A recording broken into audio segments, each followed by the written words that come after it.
What's up, guys? It's your girl Kanye Kenneth, and welcome back to my channel. If you're new here, welcome. Thank you so much for clicking. And so I'm so excited today because I'm back again with another story time. And so this time it will be, the culture shock. Okay, so if you don't know, I'm in France. I'm Kenyan, and it has not always been easy, adapting and stuff like that. So I want to tell you guys how it happened for me and what to expect if you ever come to France, to Europe, because I feel like it's almost like the same thing. But before that, I know you guys always see me with my scarf in my car, everywhere in the house right now. I'm in the house and I have my best friend. This is my best friend. It's my scarf, okay? So the story is it's very cold at the moment, so it's winter time. And guys, if my neck is not covered, I always fall sick. So I always cover my neck in the house, outside, whatever the case may be. And I always make sure that, my neck is warm, because otherwise I fall sick. And, I don't want to fall sick when you have two children.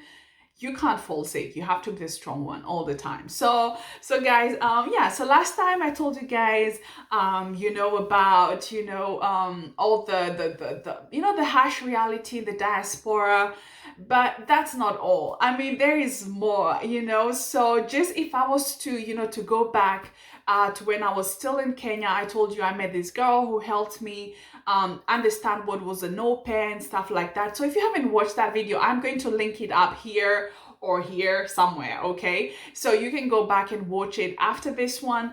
And so then I started this whole process of the visa, and so if you want me to make a video, some of the questions that you can be asked at the French embassy, let me know, okay? So, and I will do some research on my side, because for me, it was my son is 15, so it must have been 17 years ago. So I will look for an updated, list of things that they ask and things that, questions that they ask as well. I still remember mine very well. But first of all, I remember I was already at Alliance Française, so I was learning French.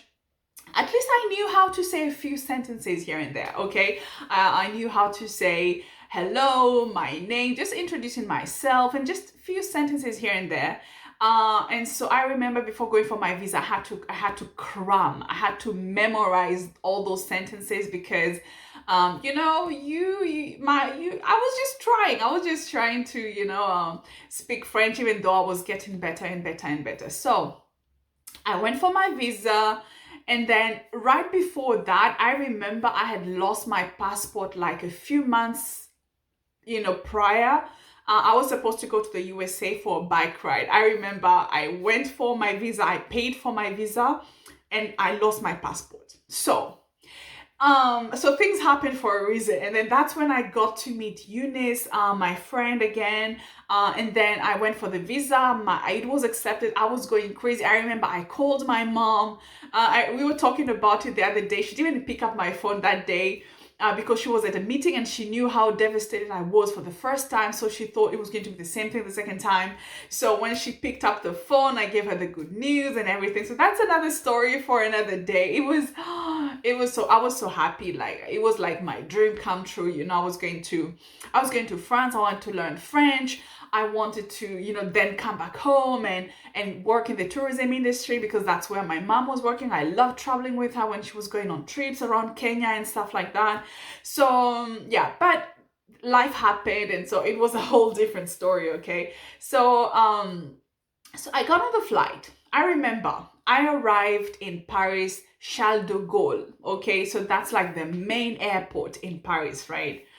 And so my host family was supposed to be there. So they were supposed to be there when I landed. So in the plane, it was my first time flying. I didn't really know what to expect. I wasn't like expecting anything, because I've always taken my auntie to the airport. So I've never been, in a plane. So I didn't know. So it was nice. We were not so many people. I can't even remember the name of the flight, because it wasn't even like Kenya Airways, wasn't KLM. It was just the cheapest flight that we had. And honestly, sometimes when I think, I'm like, oh my goodness, I don't know. But I was happy to be in a plane, and there were so many other people in there. So we talked. I talked with my, with the person who was sitting next to me.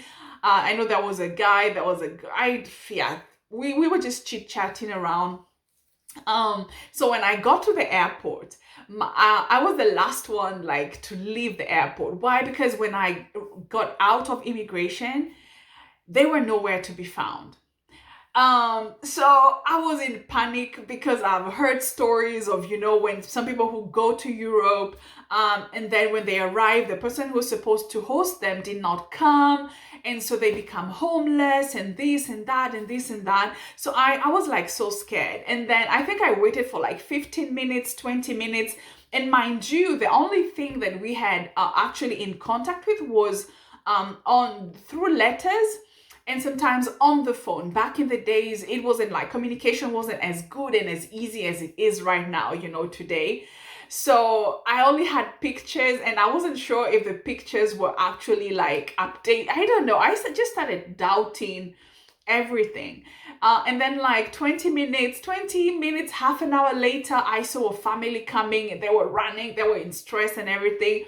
Boom, it was my family. It was my host family. So they explained that the terminals are, it's Charles de Gaulle is a very big airport. So they kind of missed the exit. And so it takes time for them, to come back around and stuff like that. So that's how my journey started. So the first culture shock, I will say, must have been the language. When you're learning a language, the teachers, they just say things slowly. And so when you get to the country, my goodness, everybody speaks so fast. And there's some words like you never hear, I remember words like oh la la, when you learn French, like oh la la. I never heard people say that. Even up to date, people never say oh la la, things like that. So first of all was the language barrier. Even though I thought I was prepared, my French was improving, but it wasn't as good as I thought. So that was the first thing. Okay, so communication. So in the car, we talked around. The lady could speak a little bit of English, so she would explain some things and stuff like that. Their kids were lovely.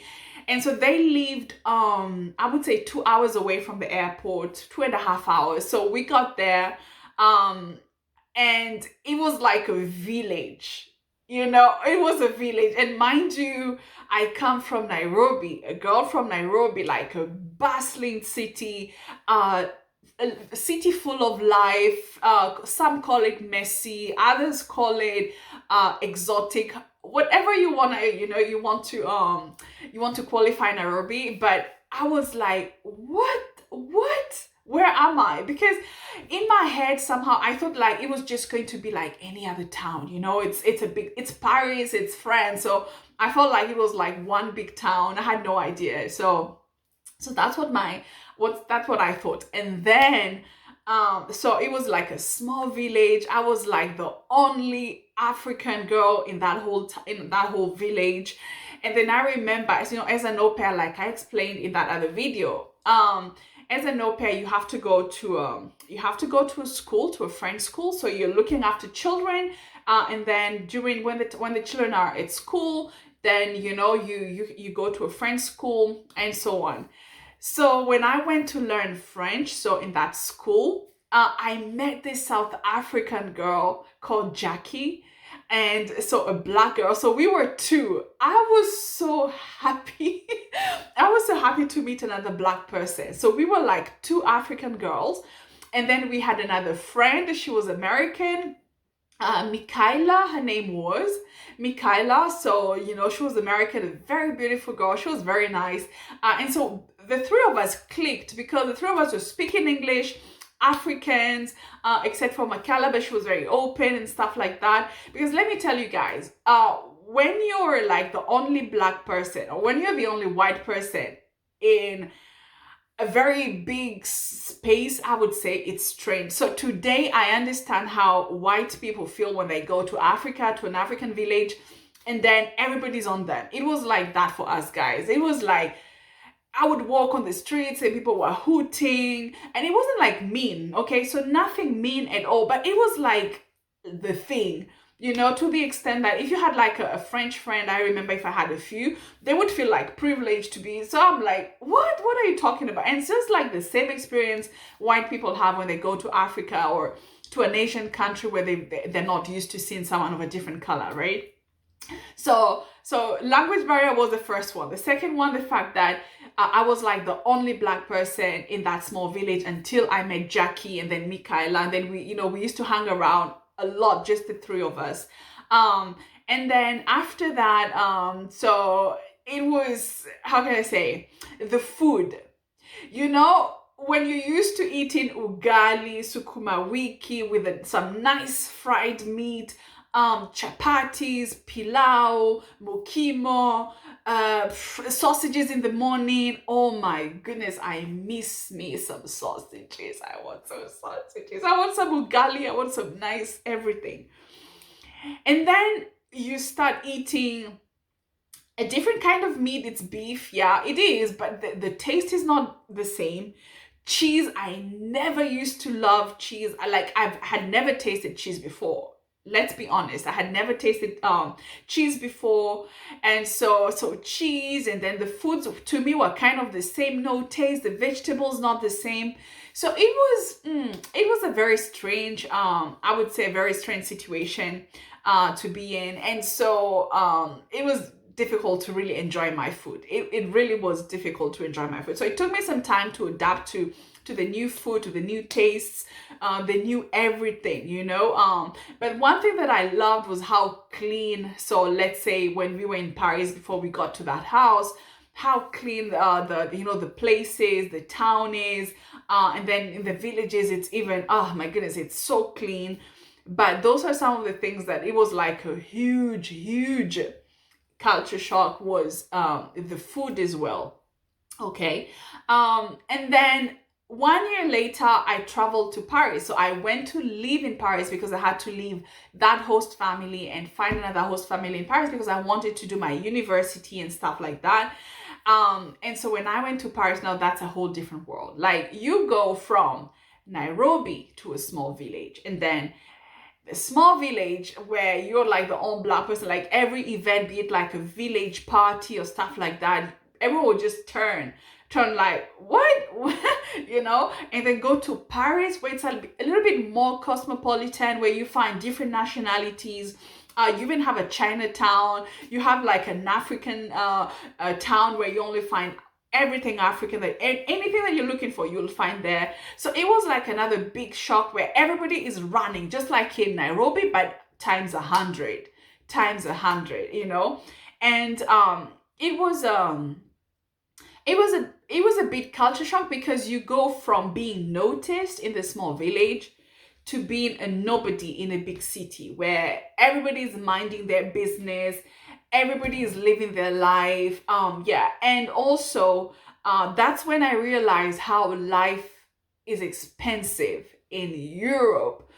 Because mind you, when I was in that small village, what I would do was, I remember one time I went for a walk in the town, and so I wanted to buy just a bottle of Coke, I think 25 milliliters, and that thing was like 200, let's say 250 shillings. Okay, so that's like 2.5 euros.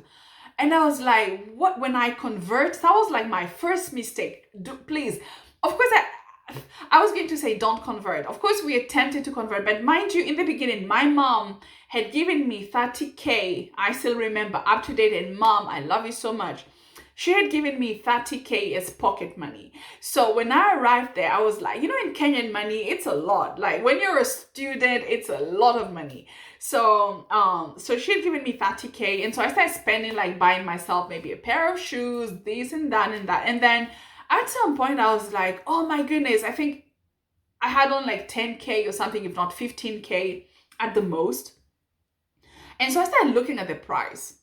Because you know that the danger is, like, when you go to the shop, you see €1, €2, while in Kenya it's like 200, 300. So you see, the other way around, when you don't really think about it, it's dangerous, because you spend, it's only one, it's only two, it's only five, and then when you convert, oh my goodness, you can go crazy. I'm telling you, I was like, what are you doing?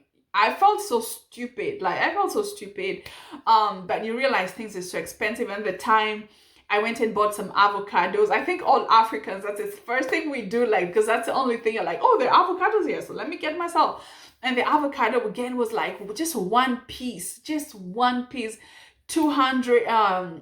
shillings, 300 shillings, and you're like, what, where am I, what's going on, and then, well, it goes with time, you stop converting, but you're always tempted to convert because you realize that life here is very expensive. And so that's why I'm going to break down the costs in another video. I'm actually thinking about doing it. I need to write down all my costs and stuff like that, so you can realize how expensive life is, in Europe.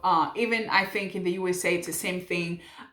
So you need to be very careful when you come, how you spend your money, and stuff like that, because you will be in shock to see how crazy, the cost can be. So that was another culture shock, one of the main ones, except from, of course, like I said, the language barrier, but you work on it. When you're in the country, it's easier. It's easier because you don't have a choice. You need to ask for food, you need to go to work, you need this, you need that. And also, I've just thought of another thing is when I went to university, so I went to a language school again because you need to learn the language. So I had some few exams to do before I joined university. So you can't go to university without that language test. So you have to have a very good grade, very good level in French before joining university, especially for what I wanted to do, right? And so when you go to school, when you go to university, like, the student life is really boom but expensive at the same time. Because as a student in Nairobi, you can just find some street food, something cheap and everything, but at university you would rather have your lunchbox, your sandwich, you make it yourself at home and stuff like that. Yeah, it all comes up to, every time you want to do something, you must spend. It's always about spending more. That's the way life is in Europe. You can have lots of job. Like, personally, as a student, I did babysitting, I did cleaning. What did I do? I worked in stores, just being a salesperson. I would have like a short contract, like working in as a receptionist. You just do some, just some odd jobs, just to make ends meet. You have no choice. And that is something else that when you're coming to the diaspora, you need to know. When you're coming abroad, you need to put your, what do you say? You need to lower down.